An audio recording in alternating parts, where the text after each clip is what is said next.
India tomorrow में आपका स्वागत है। मैं मसीहुज़्ज़मा अंसारी। त्रिपुरा में पिछले एक हफ्ते तक चला मुसलमानों पर हमले का सिलसिला लगभग थम गया है। 26 अक्टूबर दिन मंगलवार को धारा 144 लागू कर दिया गया है, जिसके बाद एक हफ्ते तक मुसलमानों के मस्जिदों, दुकानों और उनके घरों पर जारी हमला रुक गया है। आरोप है कि ये हमले हिंदुत्ववादी संगठनों की तरफ से किए जा रहे थे। इन हमलों का आधार बांग्लादेश में दुर्गा पूजा के समय हिंदुओं पर हुए हमले को आधार बनाकर किया गया था।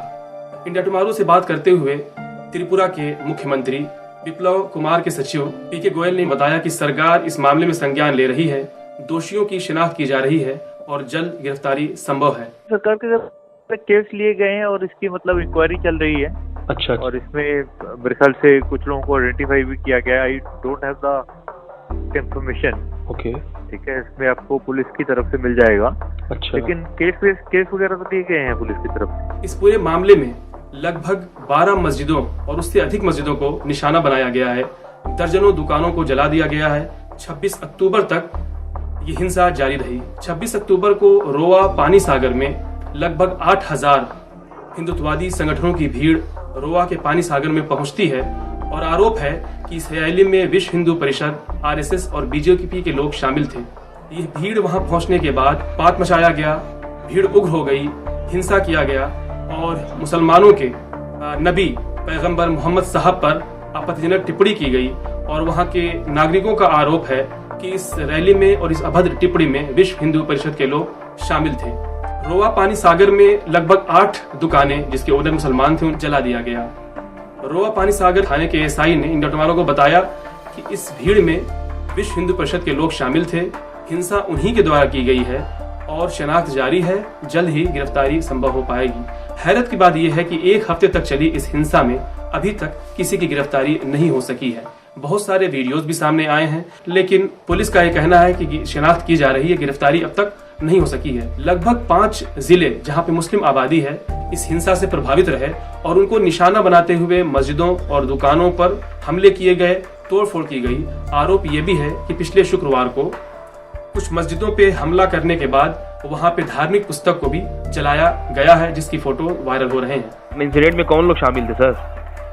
ये आरएसएस पार्टी। इंडिया टुमारो से बात करते हुए रोवा पानी सागर के एसआई ने बताया कि गिरफ्तारी की कोशिश की जा रही है। केस हो रहा है, गिरफ्तार हो जाएगा। पानी सागर के ही भाजपा एमएलए विनय भूषण दास ने इंडिया टुमारो को बताया कि गिरफ्तारी की कोशिश की जा रही है और उन्हें नहीं मालूम कि हिंसा कौन लोग किए थे, लेकिन एक तरफ उन्होंने ये बात स्वीकार की है कि ये रैली जिसके बाद हिंसा हुई विश्व हिंदू परिषद के द्वारा आयोजित की गई थी। विनय भूषण दास ने कहा कि इसमें विश्व हिंदू परिषद के लोग शामिल थे, जिसमें 8 दुकानों को जला दिया गया है। जो हो गया उसका तो एक्शन होना चाहिए। मैं पुलिस का बोला जी जल्दी तुरंत कार्रवाई करे जी। और जितना लॉस हुआ प्रशासन से कल भी मीटिंग होगा, एसडीएम से मीटिंग होगा जी। अगर जितना लॉस हुआ वो जल्दी जो है उसका दुकान का मकाम बना के दे। अच्छा, ऐसे बात किया मैंने।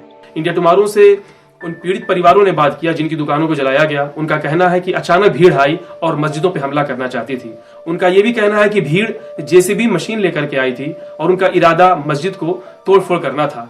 लोगों ने मस्जिद को बचाने के लिए अपनी दुकानों को छोड़कर मस्जिद की तरफ गए, मस्जिद की तरफ भागे और मस्जिद के सामने खड़े होकर बचाने लगे। हिंदू संगठन ने मिছিল लेके आया और आरएसएस और हिंदू संगठन दोनों ही एक साथ में, और बीजेपी भी आया मिছিল लेके आके रोवा बाजार में पहले मस्जिद में आक्रमण किया और बाद में यहाँ टीएसआर भी था, लेकिन वो कोई काम नहीं हो, चुपचाप देख रहा है, कोई हेल्प नहीं कर रहा। बाद में यहाँ रोवा बाजार में आया, आके यहाँ हमारा दुकान और हर साथ में हर 8 दुकान है, सब आग लगा के जला दिया। जब आग लगाते है ना तब वो लोग भी सामने ही था, पुलिस भी सामने ही था, देख रहा है जो आग लगा रहा है वो लोग।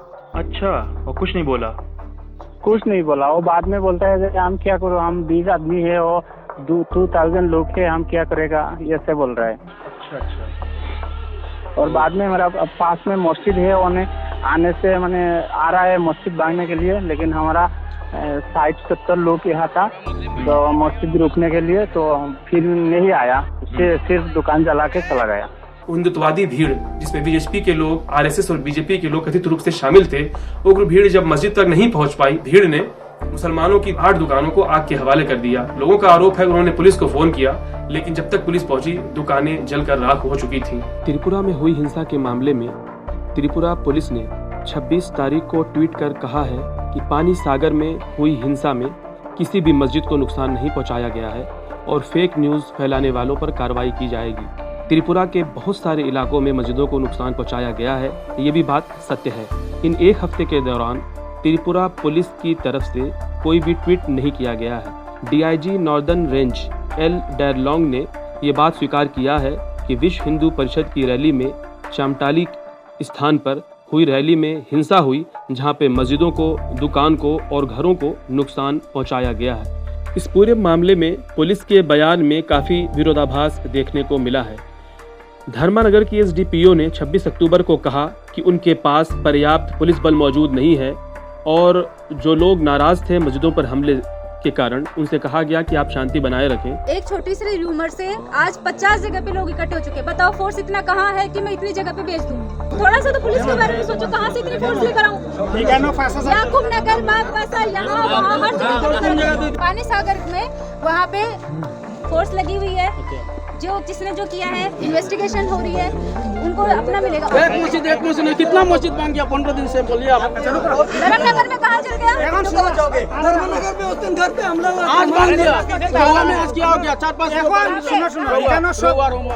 मैडम, उधर की पुलिस साथ में था जब लोग जला रहे थे। जिधर भी लड़ाई होता है ना, पुलिस साइड में ही हो जाता है, मारो मारो। अगर ऐसा कुछ हो नाम बताओ, हम एक्शन लेंगे। दूसरी तरफ त्रिपुरा पुलिस की तरफ से ये ट्वीट करके कहा गया कि सिचुएशन को कंट्रोल कर लिया गया है और पुलिस बल तैनात है। इस प्रकार ये देखा जा रहा है कि पुलिस ने जो ट्वीट किया है और अलग अलग थानों पे जो बयान दिया गया, उन बयान में काफ़ी विरोधाभास है। एक तरफ पुलिस ये कह रही है 26 अक्टूबर को कि सिचुएशन कंट्रोल में है और कहीं पर कोई इस तरह की घटना नहीं हुई है। हैरत की बात यह है कि त्रिपुरा के मुख्यमंत्री बिप्लब कुमार देव बांग्लादेश में हिंदुओं पर हुई हिंसा के मामले में बांग्लादेश में भारतीय हाई कमीशन से बात करके वहां के बारे में चिंता व्यक्त करते हैं। क्या उसी प्रकार बिप्लब कुमार देव त्रिपुरा में अपने ही राज्य में अल्पसंख्यकों पर एक हफ्ते तक हुई हिंसा के मामले में तत्परता दिखाएंगे? क्या वो उनकी संपत्तियों को हुए नुकसान को लेकर के मुआवजे के कोई ऐलान करेंगे? क्या उन्होंने अभी तक ट्वीट किया है? क्या वो उन पुलिस अधिकारियों पर कोई कार्रवाई करेंगे जिन्होंने इस प्रकार की रैली को और हिंसा को होने दिया और उनकी मौजूदगी में बड़े पैमाने पर हिंसा हुई? क्या उन संगठनों पर कार्रवाई होगी जिन संगठनों की रैली में धर्म विशेष के नबी, पैगंबर, धार्मिक पुस्तक और उनकी मस्जिदों पर हमला किया गया है? ये सवाल त्रिपुरा के मुख्यमंत्री और भाजपा शासित राज्य से इस देश की जनता करना चाहती है।